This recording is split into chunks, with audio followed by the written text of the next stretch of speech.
আসরে, কোনো আসরে গল্প নয়,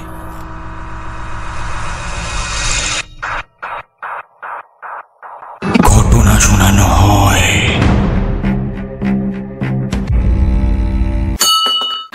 ওয়েলকাম ব্যাক এভরিওয়ান। কেমন আছেন সবাই? আশা করি সবাই সুস্থ আছেন, ভালো আছেন। বতুরে কিন্তু এখন একটা সিরিজ হয়ে গেছে, কারণ খুব তাড়াতাড়ি বতুরের একটা মাইলস্টোন কমপ্লিট হতে চলেছে, মানে একটা অ্যাচিভমেন্ট আমি চাইলে বলতেই পারি। বতুরের 50 নম্বর এপিসোড খুব তাড়াতাড়ি আসতে চলেছে। তার আগে আজকের 49 নম্বর এপিসোডে আপনাদের সবাইকে ওয়েলকাম জানাচ্ছি। আমি অনির্বাণ রয়েছি আপনাদের সঙ্গে, এবং আমার সঙ্গে রয়েছে আজকেও একটি সত্যি ভৌতিক ঘটনা। শুরুতেই সবাই লাইক করে দাও, কি কোথা থেকে শুনছো এই মুহূর্তের কমেন্ট করে জানিয়ে দাও। আজকে আমি খুব বেশি কথা বলবো না, খুব তাড়াতাড়ি ঘটনার দিকে চলে যাব। তার আগে বলে দিই, আজকে যে ঘটনা পাঠিয়েছে, মানে আগের সপ্তাহে যে ঘটনা পাঠিয়েছিল, আমাকে ঘটনা হোয়াটসঅ্যাপে লিখে পাঠিয়েছিল। সে এর আগেও আমাদেরকে ঘটনা পাঠিয়েছে এবং সেই ঘটনা আমি আপনাদেরকে শুনিয়েছি। ঘটনা পাঠিয়েছে বর্ণালীর আগের ঘটনাটা শুনতে চাও তাহলে এই ঘটনাটা শোনার পর সোজাসুজি তোমরা 39 নম্বর এপিসোডে চলে যেতে পারো। 39 নম্বর এপিসোডের সম্ভবত প্রথম ঘটনাটা বর্ণালীর মাসিকে নিয়ে একটি ঘটনা ছিল। ঘটনাটি বেশ ইন্টারেস্টিং একটি ঘটনা, এবং ওই ঘটনার সঙ্গে এই ঘটনার সরাসরি যোগাযোগ আছে।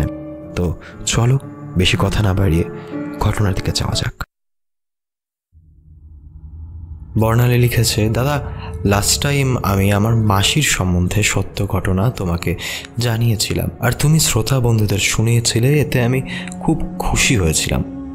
আজ আমি আমার জীবনে ঘটে যাওয়া একটা ঘটনা শোনাতে চাই, যেটা আমার সাথে ঘটেছিল 2021 সালের 12ই অক্টোবর। বেশি কথা না বলে ঘটনায় যাওয়া যাক। দাদা, আমি শুনেছি মৃত্যুর পর মানুষ নাকি আপন থাকে না, কিন্তু এই ঘটনাটা আমার সাথে ঘটার পর থেকে আমার মতামত এখন পুরোপুরি ভিন্ন। সেই বছর 12ই অক্টোবর আমার এক বান্ধবী আমার বাড়িতে আসে নাইট স্টে করতে। বলে রাখা ভালো, আমার হাজব্যান্ড এবং আমার বান্ধবীর হাজব্যান্ড একই জায়গায় কাজ করে। তো সেই দিন আমি আমার হাজব্যান্ডকে বলি বাজারে যেতে। যেহেতু আমার বান্ধবী আর তার হাজব্যান্ড আমাদের বাড়িতে আসবে, তাই ওরা আমাদের বাড়িতেই থাকবে। সেই সময় আমার হাজব্যান্ড আমাকে বলে, তোমরা বাইরে থেকে খাবার অর্ডার করে খেয়ে নিও, আমি আর রাহুল বাড়ি থাকবো না। রাহুল আমার বান্ধবীর হাজব্যান্ড। যাই হোক, এই কথা নিয়ে আমাদের মধ্যে খানিক কথা কাটাকাটি হয়, আর এই একটাই বিষয় নিয়ে আমার বান্ধবী আর ওর হাজব্যান্ড, মানে ওদের দুজনের মধ্যেও কথা কাটাকাটি হয়। এবং সম্ভবত সেই দিন আমার বান্ধবী একাই আসে আমাদের বাড়িতে। আমার মাথা যেহেতু গরম ছিল, তাই আমি আমার বান্ধবীকে বলি, চল লং ড্রাইভে যাই। সেও আমার কথায় সম্মতি জানায় এবং আমরা দীঘার উদ্দেশ্যে বেরিয়ে পড়ি। দাদা, বলে রাখি, আমার রাগ হলে আমি ঘুরতে যেতে পছন্দ করি, কিন্তু এই ঘোরাটাই আমার জীবনে সেই দিন এতটা ইম্প্যাক্ট ফেলবে আমি বুঝিনি। ঘটনায় ফিরি। সেই সময় আমি গাড়ি বের করেছি এবং আমার বান্ধবী আমাকে বলে রাস্তা থেকে আমরা কিছু খাবার কিনে নেব, কারণ রাত হয়েছিল এবং খুব খিদেও পেয়েছিল। এরপর আমি কোলাঘাটের আগে একটা দোকানের সামনে গাড়ি থামিয়ে দোকান থেকে বিরিয়ানি আর চিকেন চাপ নিয়ে গাড়িতে উঠে পড়ি। ভেবেছিলাম পরে খাবো, এবং এই ভাবাটা আমাদের সবথেকে বড় ভুল হয়ে দাঁড়িয়েছিল ওই রাতে। দাদা, জানো নিশ্চয়ই, কানাই দিঘির পর থেকে রাস্তা অনেকটা শুনশান হয়ে যায়, বিশেষ করে রাতের বেলা। আমাদের গাড়ি তখন কানাই দিঘির রাস্তায়। দেখলাম রাস্তার পাশে একজন মহিলা সাদা কাপড় পরে হেঁটে চলেছে। চোখ যেতেই ভাবলাম স্থানীয় কেউ হবে হয়তো। একটু এগিয়ে গিয়ে কিছুক্ষণ পর আবার সেই একই দৃশ্য আমরা লক্ষ্য করলাম। এক মহিলা রাস্তার পাশ থেকে হেঁটে যাচ্ছে। ভাবলাম একা মহিলা এরকম এই সময় রাস্তায় ঘুরছে। আমি আর অতটা কিছু না ভেবে ইগনোর করলাম। অথচ আমার বান্ধবী মানে প্রিয়া ও কিন্তু সব নোটিস করছিল। কিছুটা যেতে না যেতেই তৃতীয়বার আবারও ওই একই দৃশ্য। আবার একটা মহিলা সাদা শাড়ি পরনে তার রাস্তার পাশ থেকে হেঁটে যাচ্ছে। প্রিয়া আমাকে ডেকে বলল, দেখ তো, ওই অনেকক্ষণ ধরেই দেখছি ওই একটাই মহিলাকে। তুই গাড়ি 50-এ চালাচ্ছিস, তাও কোথা থেকে বারবার চলে আসছে বলতো? আমি বললাম, হয়তো কোনো ভেতর থেকে কোনো রাস্তা রয়েছে, হয়তো। তুই ছাড় এসব, তুই মিউজিকের ভলিউমটা তুই জোরে কর। তারপর মোটামুটি 15 মিনিট পর দেখি রাস্তার মাঝখানে কেউ পিছন দিকে মুখ করে দাঁড়িয়ে রয়েছে। আমি গাড়ির হর্ন বাজাচ্ছি, তাও একই জায়গায় দাঁড়িয়ে রয়েছে। তখন আমার খটকা লাগে। সেই একই মহিলা যাকে আমি কানাই দিঘির ওই রাস্তার পাশে হাঁটতে দেখেছিলাম, এবং এই নিয়ে 5 বার দেখছি। পাশের সিটে বসে থাকা প্রিয়ার দিকে তাকিয়ে দেখি প্রিয়া ভয়ে কাঁপছে। আমি বললাম, কি রে, কাঁপছিস কেন? প্রিয়া তখন মহিলাটার পায়ের দিকে ইশারা করে আমাকে দেখতে বলল। আমার চোখ ওই মহিলার পায়ের দিকে পড়তেই সিঁড়িদাঁড়া দিয়ে এক ঠান্ডা স্রোত বয়ে গেল।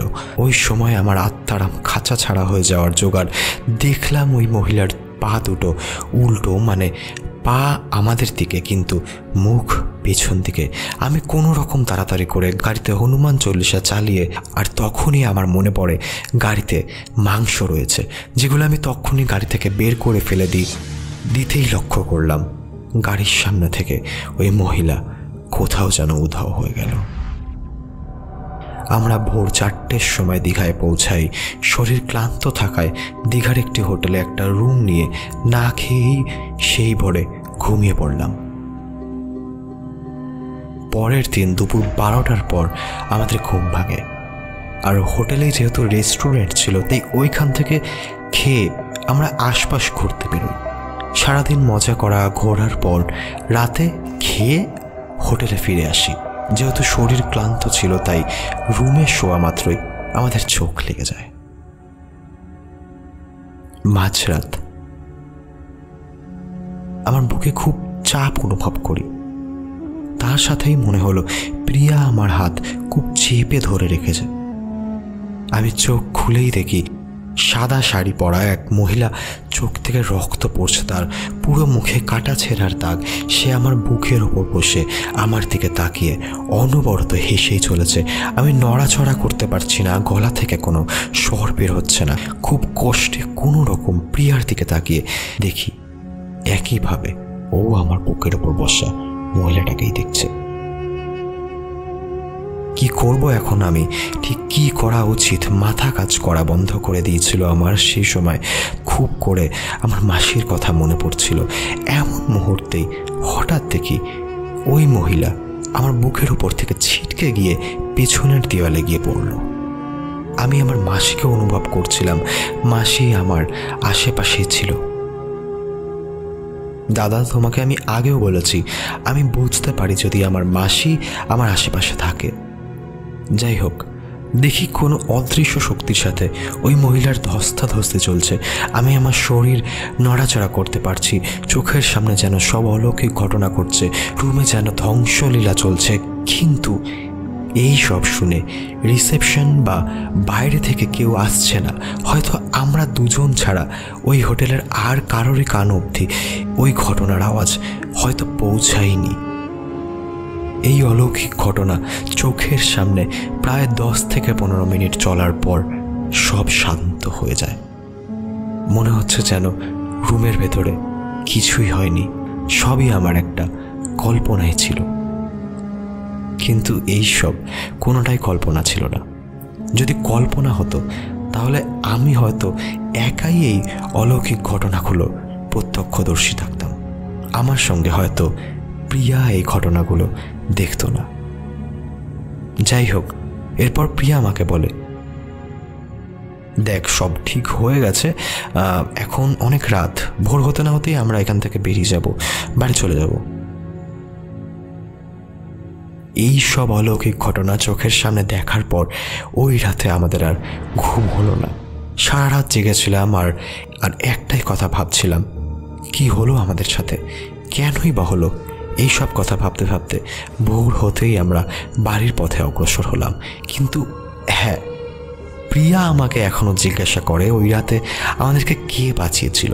প্রিয়া হয়তো আজও জানে না কে আমাদেরকে ওই রাতে বাঁচিয়েছিল, কিন্তু আমি জানি ওই রাতে আমাদেরকে কে বিপদ থেকে উদ্ধার করেছিল। এই ছিল দাদা ঘটনা। ভালো লাগলে পড়ে শুনিও। জানি অনেক দিন কোনো ঘটনা পাঠাতে পারিনি, একটু কাজে ব্যস্ত ছিলাম। আর ঘটনাটা ভালো লাগলে আমাকে জানিও। আর মৃত্যুর পর সত্যি কি মানুষ পর হয়ে যায়? জিজ্ঞাসা থাকলো তোমার কাছে এবং আমাদের শ্রোতাদের কাছে। আমি কমেন্টসে সবার উত্তরের অপেক্ষায় থাকবো। ভুতুড়ে কোনো আসরে গল্প নয়, ঘটনা শোনানো হয়।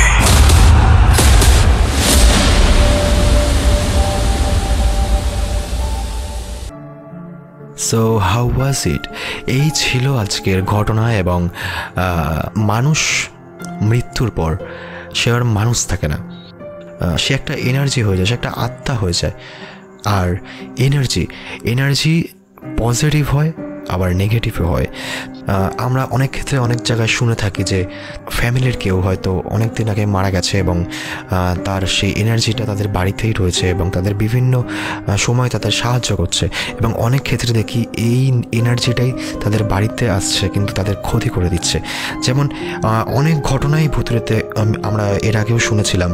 লাইক তোমার মাসি মারা যাওয়ার পরেও তোমাকে অনেকবার হয়তো দেখা দেয়, তুমি অনুভব করতে পারো তোমার মাসিকে, তুমি ফিল করতে পারো তোমার মাসিকে, কিন্তু তোমার মাসি তোমার কোনো ক্ষতি করে না। এই ঘটনায় আমরা জানতে পারলাম, মানে আমিও জানতে পারলাম, আমার সঙ্গে বাকি সবাইও জানতে পারলো যে তোমার মাসি কিন্তু তোমাকে সেই বিপদ থেকে উদ্ধার করেছিল। তো আমরা এই রকম ঘটনা এর আগেও শুনেছিলাম। যেমন 37 নম্বর এপিসোডে যে ঘটনাটা ছিল, একজনের হাজব্যান্ড সে মারা গিয়েছে এবং মারা যাওয়ার পরেও অনেকবার তাকে, মানে যিনি ঘটনা পাঠিয়েছিলেন তাকে দেখা দিয়েছে এবং তাকে বিভিন্ন রকম মেসেজ দিয়েছে, তাকে সাহায্য করেছে আমি বলতে পারি অনেক আসন্ন বিপদ থেকে।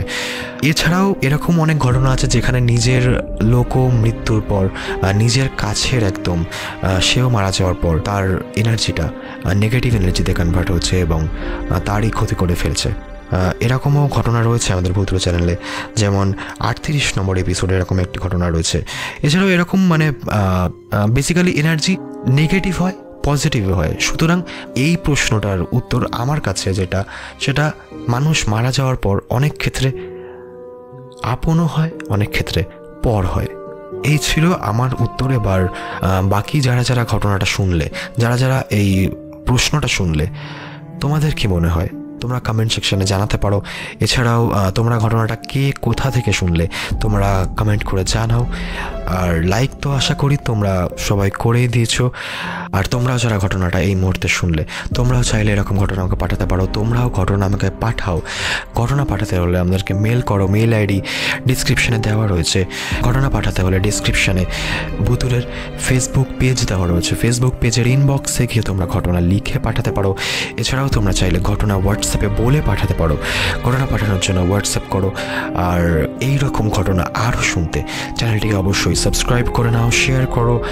আর চ্যানেলের নতুন সাবস্ক্রাইবার হলে কোথা থেকে শুনছো কমেন্ট করে জানিয়ে দাও। আগের সপ্তাহে আমি দেখলাম না তোমরা বেশি কেউ কমেন্ট করেছো, তো এই ভিডিওতে হয়তো আমি কারোর কমেন্ট পড়তে পারবো না, কারণ সেরকম কোনো কমেন্ট নেই। তোমরা যেরকম কমেন্ট করো। আর সব শেষে ভুতুড়ে কিন্তু কোনো রকমের ভূত, প্রেত, জিন, পরি, পিশাচ, কালা জাদু, খারাপ কাজ, বিভিন্ন নেগেটিভ এনার্জি এসবকে প্রমোট করে না। ভুতুড়ে কখনোই তাদের শ্রোতাদেরকে বলে না ঘটনাগুলিকে বিশ্বাস করতেই হবে। ঘটনাগুলি বিশ্বাস করবেন কি করবেন না তা পুরোপুরি নির্ভর করে শ্রোতাদের ওপর।